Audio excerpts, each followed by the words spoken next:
Kapiga doon na subong ko malukbak mo bala, Miss Gail. You cannot believe that you were able to survive that kind of life. Take it or leave it. Kasi sabi niya, mabalik pa ko, masakay pa ko, something like that. Yung, I remember I mentioned, take it or leave it. This year or no more, then I'll go abroad. Huwag ka mag-iyak sa lalaki. So nakatulog yan sa mind. I want the people, especially our people here in San Lorenzo, to remember me as a fighter with a heart. A fighter with a heart because I keep on fighting. I keep on fighting kahit wala akong maraming pera. So what if you have money? If you have a lot of money, I am for the people. And I have to repeat this, Miss Gail. I really do believe ng power po ara sa mga tao. Hindi sa mga politiko, para sa mga tao.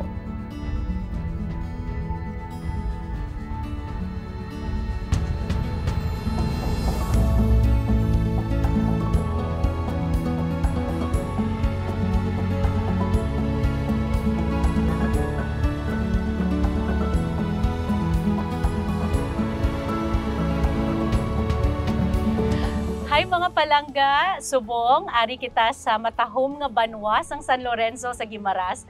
Kay makaupod nato ng isa man ka matahom nga babayi, pero hindi lang siya matahom. Ginatawag siya nga Iron Lady dire kay hindi basta-basta ang iya sulungon sa subong nga election period. So kilalahon naton ang aton nga bisita subong nga aga, Mayoralty candidate Wilme Danila.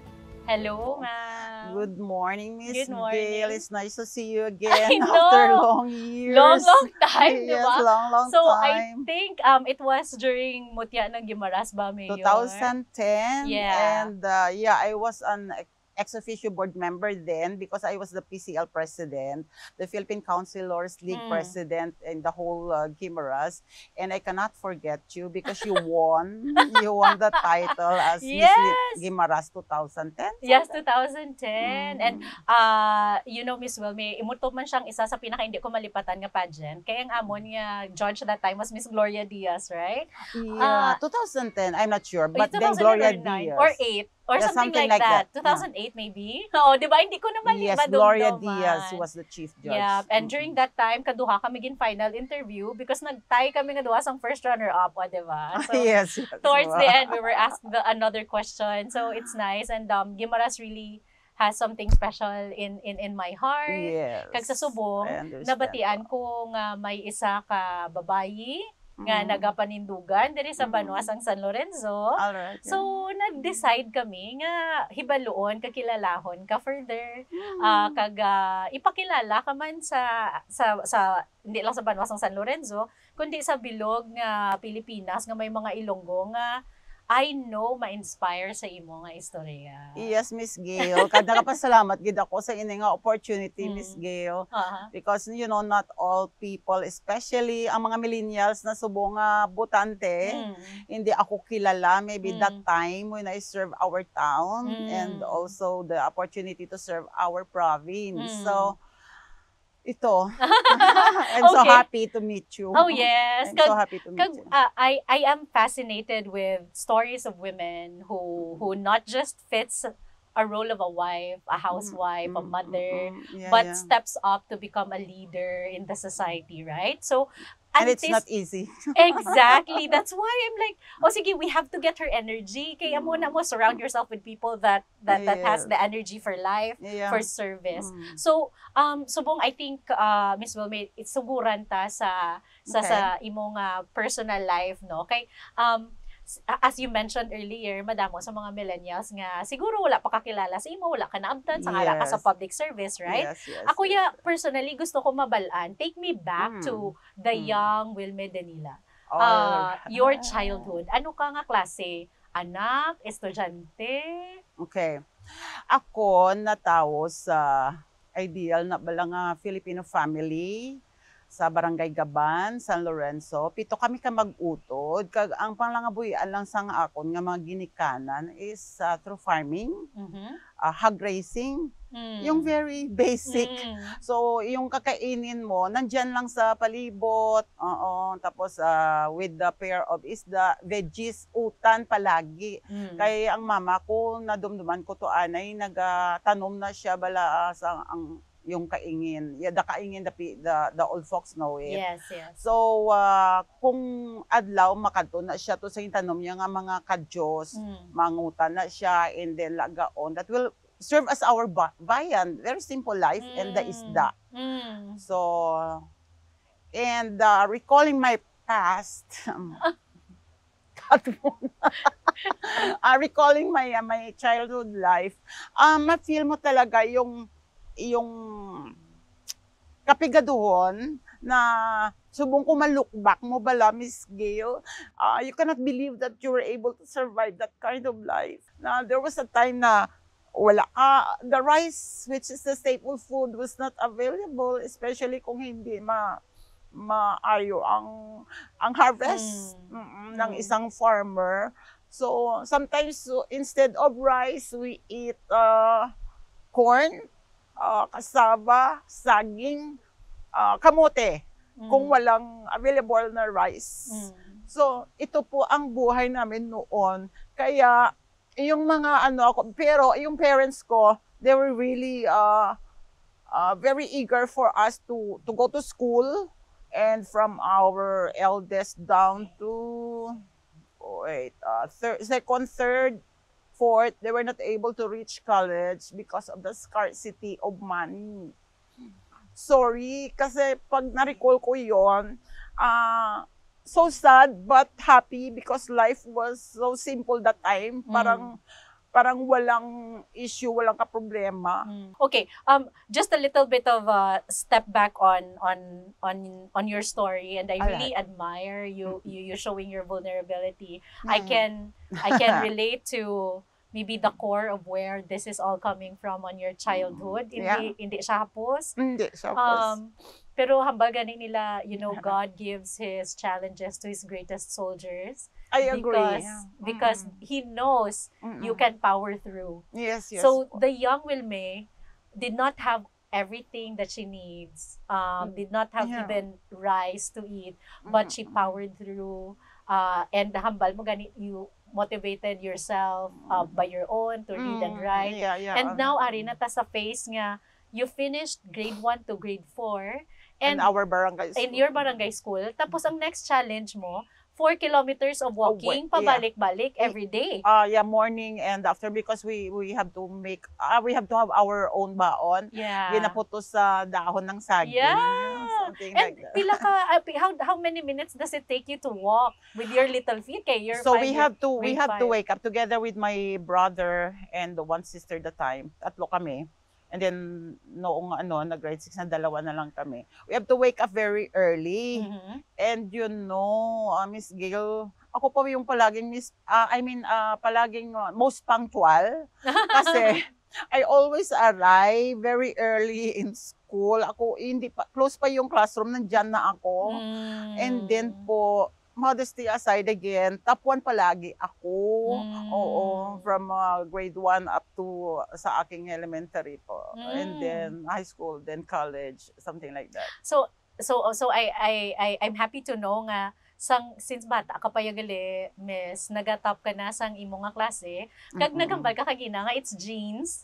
It's genes plus of course resiliency. So sino sa parents mo, mother or father, ang you think na manahan mo sang resilient genes and sang motivation? I think sa gabasa po, kasi nalaman ko later on na marami akong mga tiyuhin. First kasi ng papa ko, na yung isa nga naging consultant ng SafeDec ng World Bank, something like that. Right. Oo.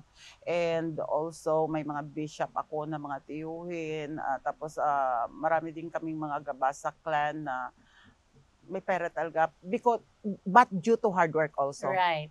Due to hard work. But before, not really, but Mm. later on, they Mm. had a very good life because of hard work.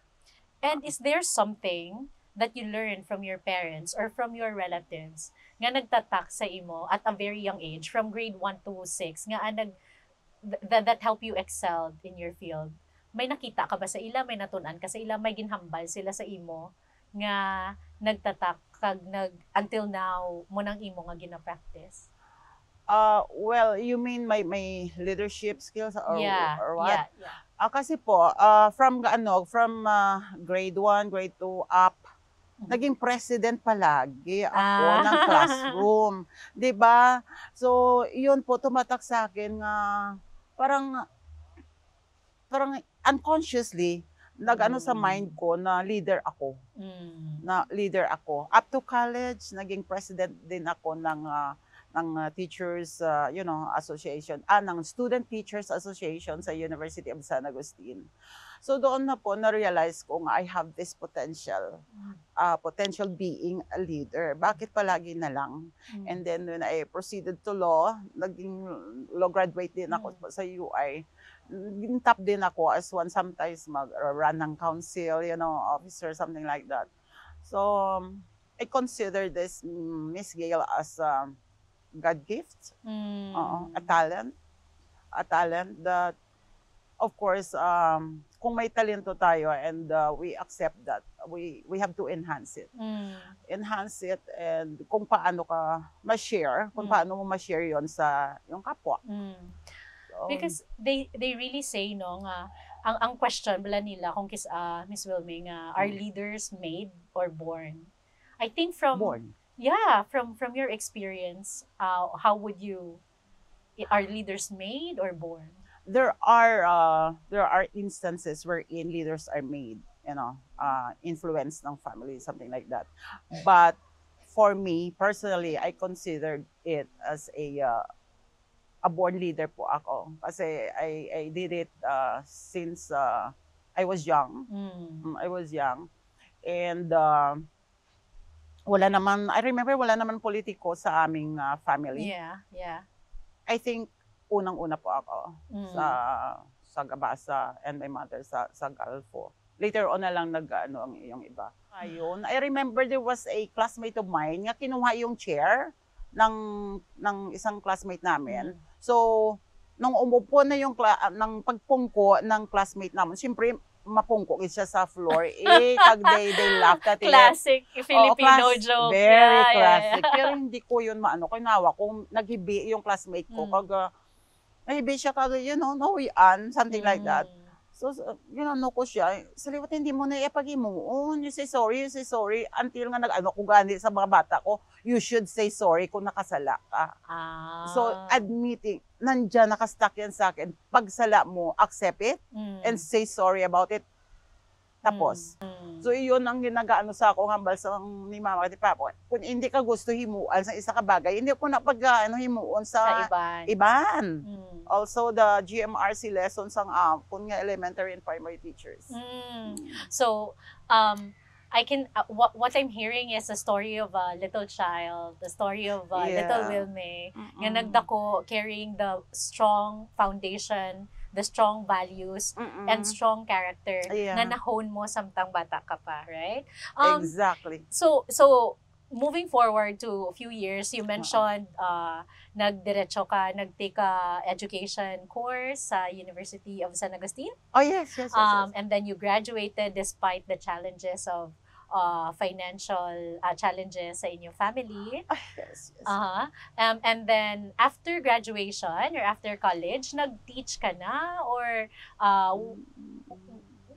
did you pursue teaching? Tell us more about the teaching. All right, college life. Yeah. Ito na nga, kasi yung sister ko, nag-obra siya as lady guard sa formerly Hong Kong Bank. Ang sister ko yun na namatay, doon na sa US, namatay. So, we were living in a very simple boarding house there in Iloilo. Kasi siya po yung nagbabayad ng boarding house. itong sister ko, of course, hindi nakatapos ng college. But then, she was so strict. He was so strict na I have to study, focus on study. I sleep very late at night because due to the persistence of my sister. And during exams po, she wakes me up. Sabi niya, it's your exam, you wake up. Sabi ko, hindi. Sabi ko, natuyo pa ko. No, you have to wake up. And then, linagyan yan ang feet ko ng Tubig? ng tubig sa small basin. Oo, para po hindi ako matuyo. And sometimes, wet towel po, lahat na lang. Tough That's love. why when I arrive, how's your exam? Sabi ko, one mistake. Liwat, hindi, mistake. Sa liwat, mistake. Hindi ko sobra ka man. Something like that. So, na-maintain ko yon. So, my sister only paid the miscellaneous fees. From Kasi from first year second semester, first year, until you up graduate. to, until nag-graduate ako. And the sad thing, medyo sad ng konti kasi I was the only one sana candidate for cum laude because of my Consistent grades. consistency sa grades. That time, sa first semester ko, I remember, I cannot forget my professor, si Miss Pryko sa algebra. She gave me 85. Remember sa being a cum laude, no grade below 86? 86. That time, no grade below 86. So that's why they called me a frustrated cum laude. The almost cum laude. The almost cum laude. Sabi ko, always bitin. Sabi ko naman. Kasi sa akin, pag na ganun, I always talk to him up there. O sige, I will accept this. Looking back, a student leader, an educator, and then you paused the educator side because you had to give birth to your firstborn. Tell us about your beautiful family. Where did you meet your husband? All right. The story is this. Sabi ng sister ko na barkada niya, sabi niya sa akin, magabihan ako Nining, kasi Nining yung nickname ko. Ning magabihan ako, naka-teach ako doon sa St. Joseph, teacher na ako. Singko nga man, siya nag-abot si Itik, ang barkada mo, mabasi magwa kami. Kung pwede ko kaupod. Pwede ko upod. Siya, butsay mo ay, kumupod ko anyway, after class naman. So, nag-upod ko, nag-dinner, tapos sila gainom sila, blati ako wala man. Everything started there. Pero hindi siya talaga ideal for me. Kasi I have my, di ba mayroon tayong mga ideal man. Ideal man, yeah. Sabi ko, yun ang ideal ko na dapat mas, more intelligent than me, something like that, mas powerful. Dapat i-control niya ako. At dapat mas lower ang personality ko sa kanya. Sa kanya, yung baliktad. Nagbaliktad talaga. So unlike Paul's. What made him snatch your heart if it's not the ideal man you have in mind? Maybe it's because of familiarity. Yung family niya at saka yung family ko because of yung relationship ng eldest brother namin at saka sa aking elder sister. So para hindi na ako mahirapan siguro to tell the world, to tell my family na may nagapanguluyag. Kilala na nila. So, familiar na sa ila. Oo, yun. Okay. That's the biggest factor. Of course, I have to admit na talaga ako, na-attract sa kanya. Kasi physically attractive naman eh. Who said I love you first? Parang parang siya pero with my with your hints. With my hints. Oo. Kasi hindi parang conservative type naman siya na parang Sabi ko pag hindi ka pa nagsabi. Something like that. Ma-move on ako. Ma-move on ako and I tried to tell him na I'm planning to go abroad kasi of course I really want to help my family, something like that, mga ganun. And then I remember I told him, take it or leave it. Kasi sabi niya, mabalik pa ko, masakay pa ko, something like that. yung, I remember I mentioned, take it or leave it. This year or no more. Then I'll go abroad. Oh. Ayun. So, we had a simple wedding. Parang na-challenge ko sa kanya. Kasi sa mind ko noon, kung hindi ka, I could find more. I could A find lot of more. women who's watching right now should learn from that.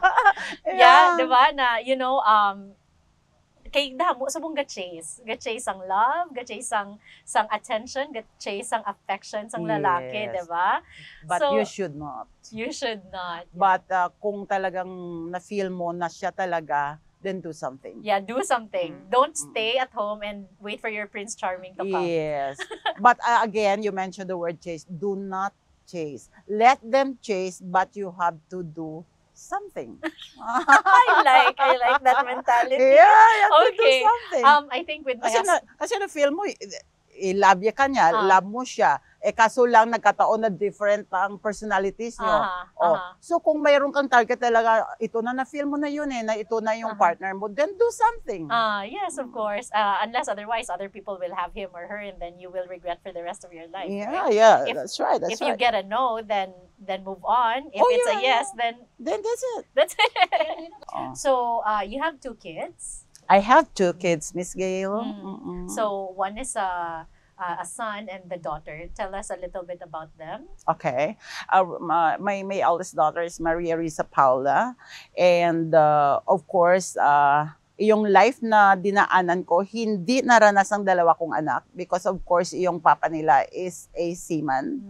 Of course, may monthly allotment. Okay. Makabigay sa kanila ng right allowances, everything that they need. Their father is a very good provider. All right? Miss Gail, as parents, instrument lang tayo ni God, di ba? So, kung na-reach nila yung adult life, then let them decide what is best for them. Nandun ka lang to guide. Yeah. Oo. So tapos na ang imo nga teaching, nurturing phase, you're now a coach to them. Oh, Right? yeah. So if they tap you, Yes, you yeah. give advice. If they don't, then you let them be and learn Yeah. from life by themselves. Yeah. Now, let's talk about your present role. Kay ga-excel Present ka sa role. tanan mo nga aspects of your life as a student, as a mom, as a wife, Mm. as a law graduate, and now you just decided to become a public servant and serve San Lorenzo. Let's talk about the previous elections where it's so controversial. Mm. Everybody was talking about it because a candidate lost to we would say an existing person in power by 2 votes. 2 votes. 2 votes. So yeah. what was running in your head at that time when finally the results was official? That time, during campaign, of course, because opposition kami, it's not easy here in Guimaras, in our town, to run as an opposition sa umuupo. Kasi being incumbent officials, you have all the machineries. And there is also this practice, maybe an old mentality na parang kung incumbent ka, they always call it administration. So pag nag-file ka, opposition ka, parang wala kang karapatan. Something like that. So, sabi ko naman, I did not file my candidacy based on that thing. Kasi sabi ko, I always believe the power of the people. And so, it happened.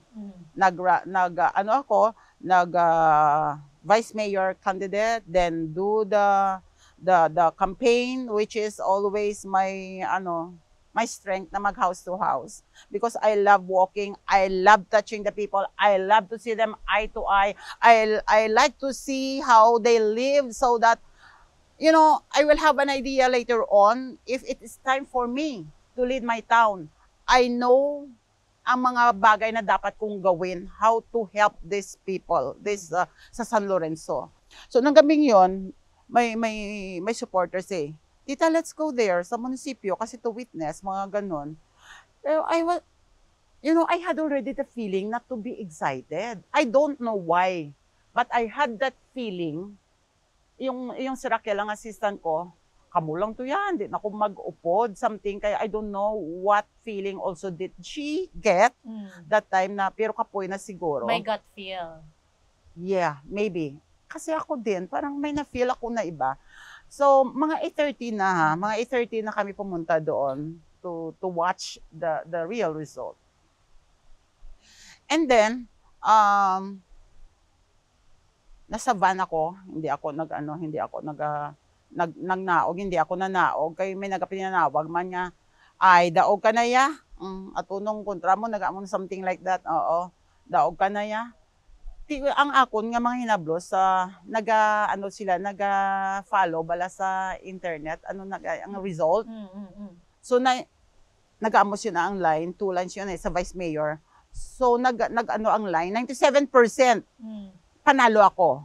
97% panalo ako. So, meaning there's only 3% left. Nga chance. Na-stop. Yeah.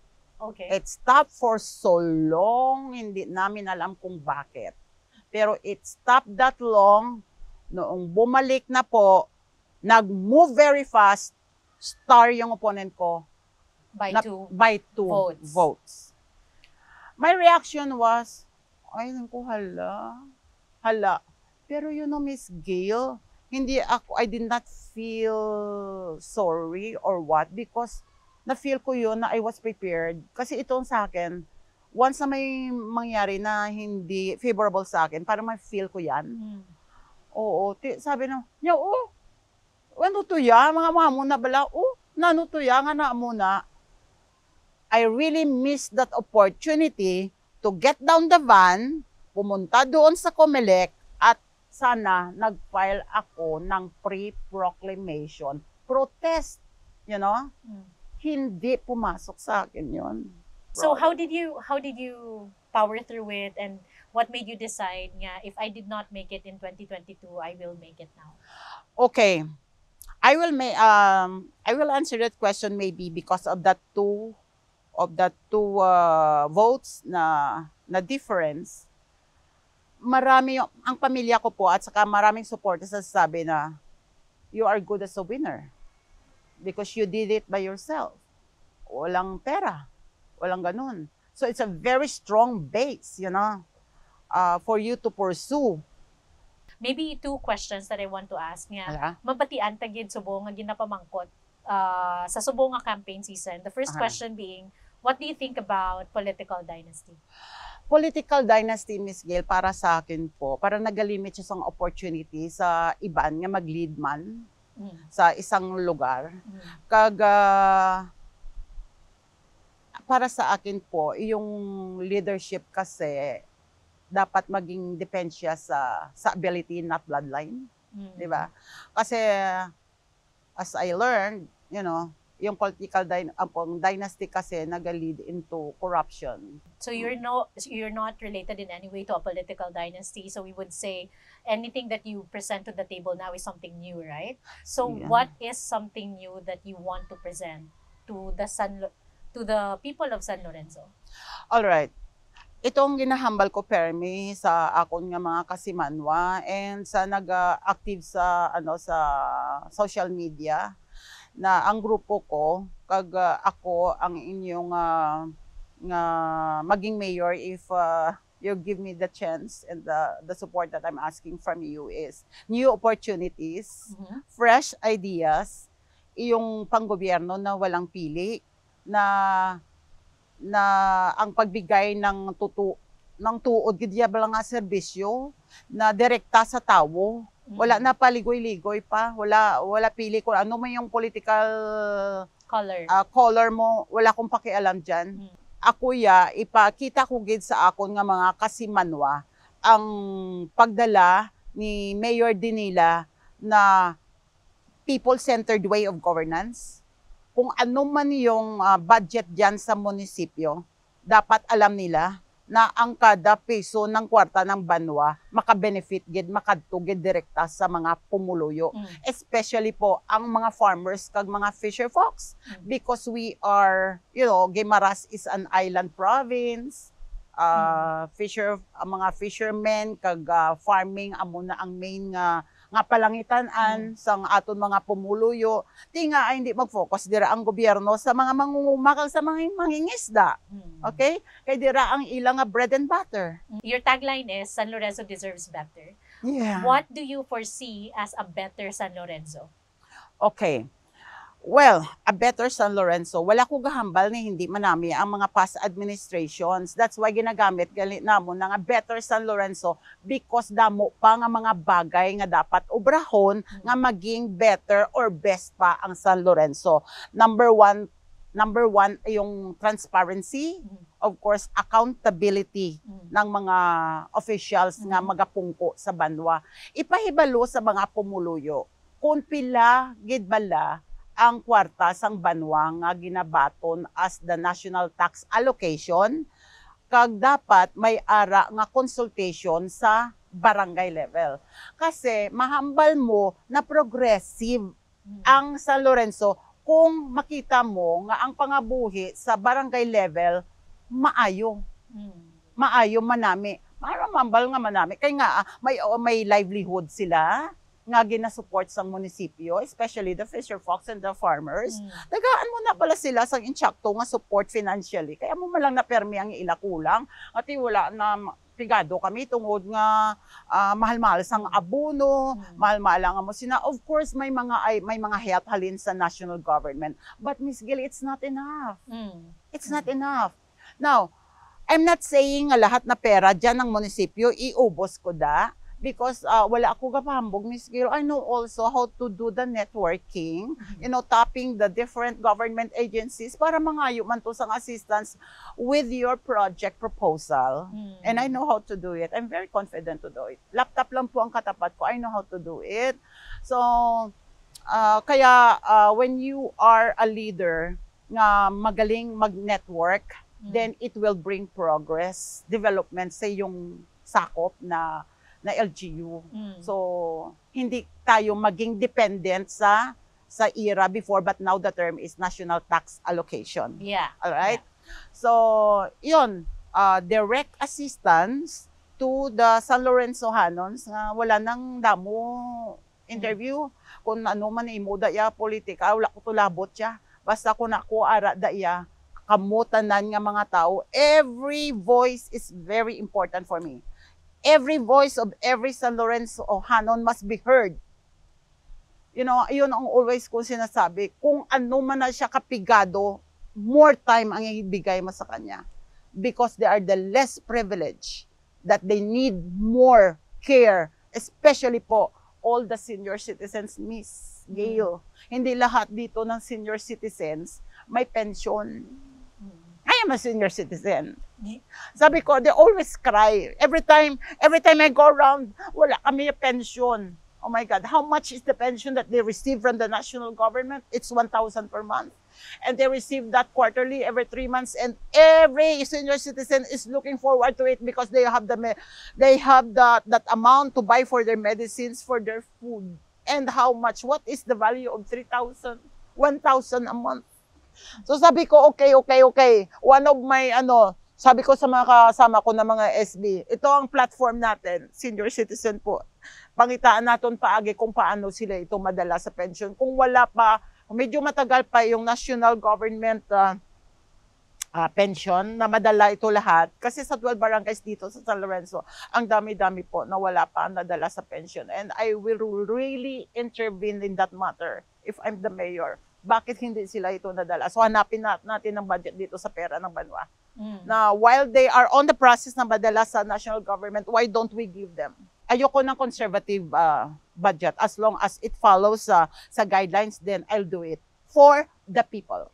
For the people. Miss Wilme, behind the fire in your belly, behind the fire in your eyes, behind your story, behind this campaign period, how do you want the people to remember you?